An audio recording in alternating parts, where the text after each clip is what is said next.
नमस्कार, स्वागत है आप सभी का हिमाचल प्रदेश के खास बुलेटिन में और मैं हूं आपके साथ मुस्कान। शिमला में बीजेपी प्रदेश अध्यक्ष डॉक्टर राजीव बिंदल ने बिहार के मुख्यमंत्री नीतीश कुमार के साथ मुलाकात की है। आपको बता दें कि ये मुलाकात कई मायनों में खास रही है। इस दौरान उनको आड़े हाथों लेते हुए कहा कि उनकी तरफ से महिलाओं के प्रति दिया गया बयान अति निंदनीय और शर्मनाक है। एक मुख्यमंत्री विधानसभा में महिलाओं के प्रति आपत्तिजनक शब्दों का प्रयोग करता है, यह अपेक्षा उनसे नहीं की जा सकती। ऐसे शब्दों का चयन उनके राजनीतिक अनुभव पर सवालिया निशान खड़े कर रहा है। आगे उन्होंने कहा कि इंडी गठबंधन के साथी कभी सनातन को समाप्त करने की बात करते हैं, महिलाओं के सम्मान को ठेस पहुंचाते हैं और कभी जेल से सरकार चलाने की बात करते हैं। बहुत दुख की बात है कि कांग्रेस पार्टी ऐसे गठबंधन की मुखिया है। साथ ही उन्होंने कहा कि नीतीश कुमार को अपने पद पर बने रहने का कोई अधिकार नहीं है। उनको बिहार के मुख्यमंत्री पद से तुरंत इस्तीफा देना चाहिए। क्षमा याचना इस मुद्दे पर काफी नहीं है, केवल इस्तीफा ही इस घटना का उपयोग है। उन्होंने कहा कि ऐसी घटनाओं में कांग्रेस और इंडी गठबंधन का असली चेहरा धीरे धीरे जनता के सामने आ रहा है।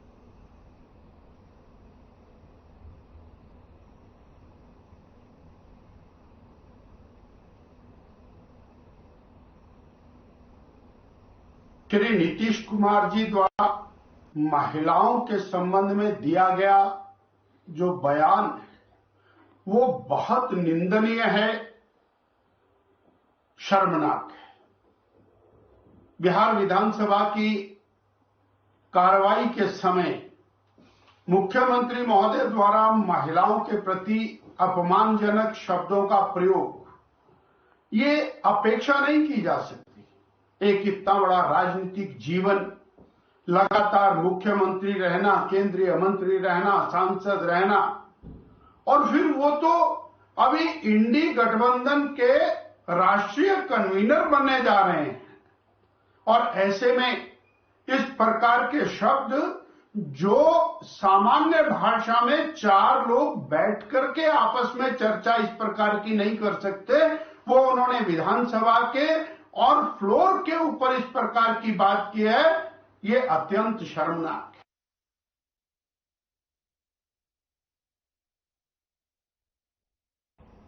अब खबर शिमला से है, जहां रिज मैदान पर केंद्र सरकार की योजनाओं को प्रदर्शित करने के लिए लगाई गई प्रदर्शनी पर कांग्रेस ने हमला बोला है। कांग्रेस ने आरोप लगाया है कि बीजेपी दिखावे की राजनीति करती है, जिसका खामियाजा बीजेपी को आगामी विधानसभा और लोकसभा चुनावों में भुगतना पड़ेगा।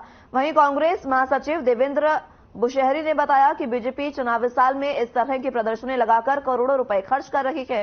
उन्होंने कहा कि प्रदेश आपदा के दौर से गुजर रहा है, लेकिन केंद्र की ओर से कोई सहायता नहीं दी गई। उन्होंने कहा कि अच्छा होता कि इन पैसों को आपदा से निपटने के लिए देते। आगे उन्होंने ये भी कहा कि केंद्र सरकार के पास चुनाव प्रचार प्रसार के लिए तो पैसा है, लेकिन हिमाचल में आपदा में मरे लोगों को श्रद्धांजलि तक नहीं है।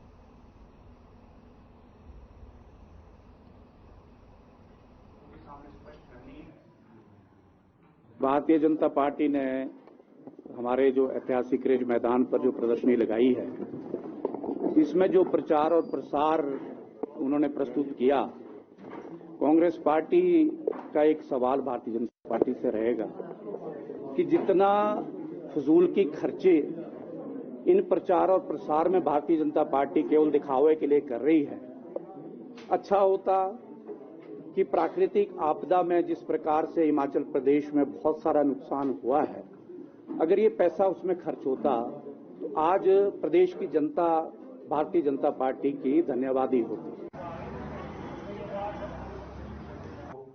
प्रचार और प्रसार हिमाचल प्रदेश में लोकसभा चुनाव को लेकर युवा कांग्रेस ने भी अपनी तैयारियां शुरू कर दी हैं। इसी कड़ी में अब हिमाचल प्रदेश में युवा कांग्रेस की तरफ से पहला वोट फॉर इंडिया अभियान चलाया गया।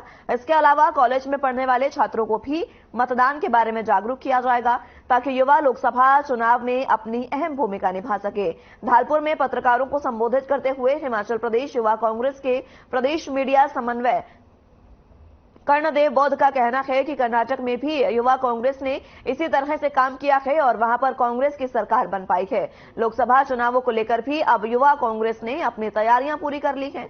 इसके अलावा इससे पहले युवा कांग्रेस की तरफ से अभियान चलाए गए थे, उसे भी जनता की तरफ से खूब सराहा गया है। साथ ही उन्होंने कहा कि इस बार प्रदेश कांग्रेस संगठन और प्रदेश युवा कांग्रेस की भी बैठक हुई है और जल्द ही इस पूरे अभियान को प्रदेश में चलाया जाएगा।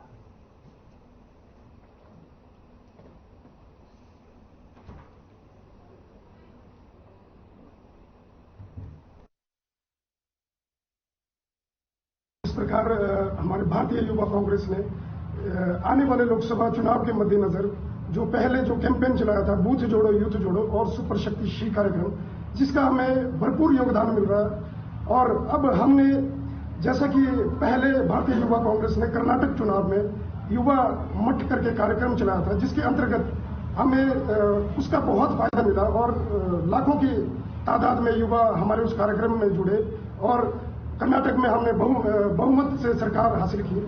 और अब इस कार्यक्रम की शुरुआत अब हम आने वाले लोकसभा चुनाव में हिमाचल में भी करना चाहते हैं, जिसका शीर्षक है पहला vote for India.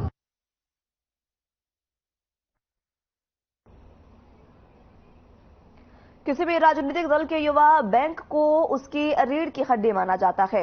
Bharatiya Janata Yuva Morcha का भी बीजेपी को आगे बढ़ाने में अहम योगदान है।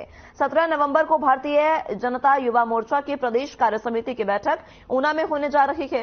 इसे लेकर युवा मोर्चा ने तैयारियां शुरू कर दी है। इस बैठक में मंडल सशक्तिकरण के साथ आगामी लोकसभा चुनाव को लेकर चर्चा होगी।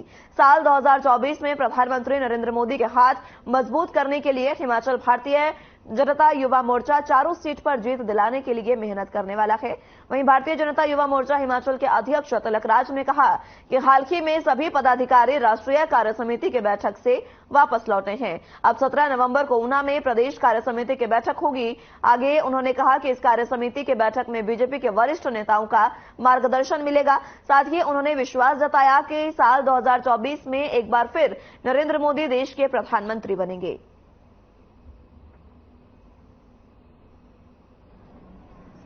केंद्र सरकार की 9 साल की उपलब्धियां जन जन तक पहुंचाने का जो काम है वो युवा मोर्चा पहुंचाने का काम करेगा।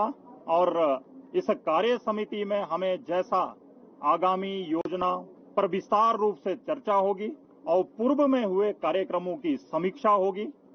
और भारतीय जनता युवा मोर्चा आने वाले समय के लिए कमर कसकर अपने दायित्व का बोध सुनिश्चित करते हुए 2024 में किस प्रकार ये विकास गति का जो रथ है ये और आगे बढ़े, इसलिए भारतीय जनता युवा मोर्चा अपनी रणनीति आने वाले समय के लिए उस कार्य समिति में सुनिश्चित करने वाला है।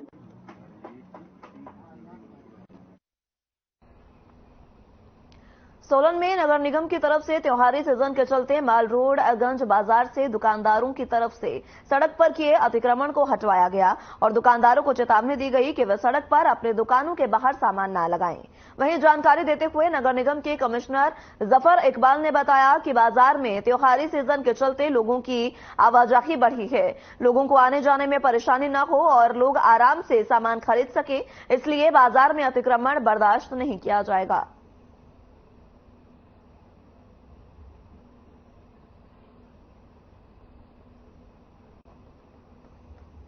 दुकानदार हैं, लोग खरीदारी करने के लिए बड़ी संख्या में आते हैं, तो उनका एक्सपीरियंस भी ठीक रखने के लिए कोई ज़रूरी नहीं है कि दुकान के बाहर रोड तक आपको सामान जब तक आएगा तभी लोगों को पता चलेगा, ऐसा ज़रूरी नहीं है।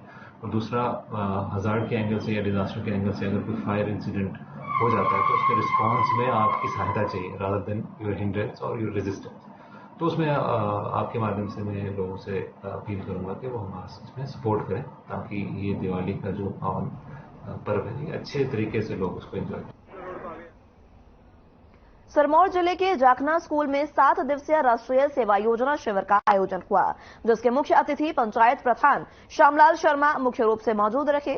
वहीं युवा प्रधान श्यामलाल शर्मा ने विद्यार्थियों को पंचायत में होने वाले कार्यों को लेकर बच्चों को जानकारी दी। इस दौरान स्कूल के बच्चे जहां सफाई और स्वास्थ्य विषयों पर लोगों को जागरूक करते नजर आए, तो वहीं बच्चों ने इस बार पर्यावरण संरक्षण का भी बीड़ा उठाया है। शिविर में अन्य गतिविधियों के दौरान स्कूल के बच्चे बाजार और गांव में जाकर लोगों को पर्यावरण संरक्षण के लिए प्रेरित कर रहे हैं।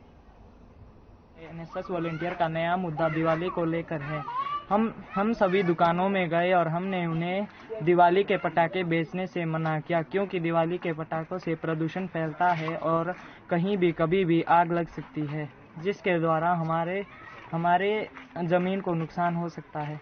मैं आज अपने GSS जामना स्कूल में मुख्य अतिथि के तौर पे आया था। इधर NSS का जो हमारा शिविर लगा हुआ 7 दिन का, इसमें मैं सबसे पहले धन्यवाद करना चाहता हूँ रमेश चौहान जी का, NSS वॉलंटियर का, जो कि अच्छा कार्य कर रहे हैं। गांव-गांव में जाके सभी को दिवाली और उसमें जागरूक कर रहे हैं कि दिवाली में जो पटाखों का यूज है बहुत कम हो, ना ही हो तो अच्छा है। इस वक्त हमारी पाठशाला में NSS का 7 दिवसीय आवासीय शिविर चल रहा है, जिसका आज 6वां दिन है।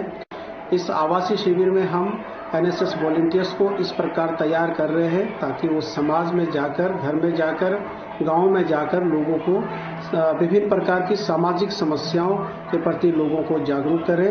लोगों को इस बात के लिए भी जागरूक कर रहे हैं कि इस बार की जो दिवाली है वो आप बिना पटाखे के मनाएं और घी के दिए जलाकर, लोगों को मिठाई खिलाकर अपनी खुशियों को जाहिर करें।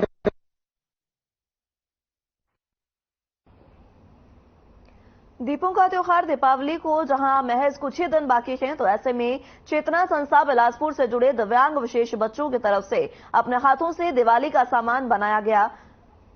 वोकल फॉर लोकल के नारे को साकार करते हुए इस चेतना संस्था की संस्थापिका डॉक्टर मल्लिका नड्डा की तरफ से विशेष बच्चों के हुनर को आगे लाने और दिवाली के शुभ अवसर पर इन विशेष बच्चों की तरफ से दिए, मोमबत्ती और भगवान की मूर्तियों समेत कई तरह के सामान बनवाए गए।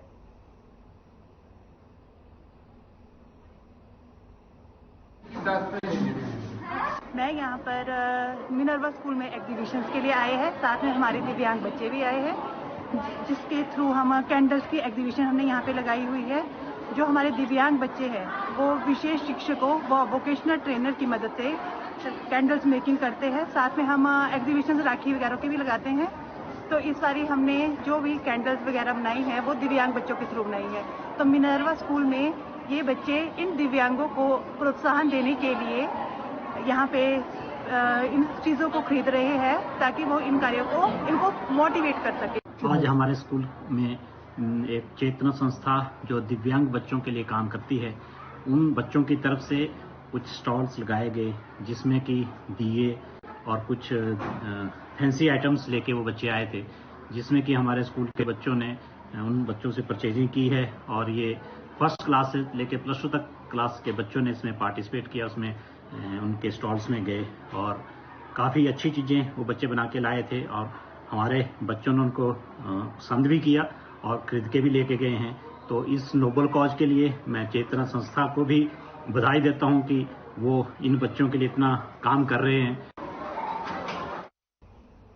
हिमाचल प्रदेश के अधिकांश क्षेत्रों में 2 दिनों तक बारिश और बर्फबारी होने के आसार है। मौसम विज्ञान केंद्र शिमला ने आज और कल प्रदेश के कई हिस्सों में बारिश और बर्फबारी की संभावना जताई है।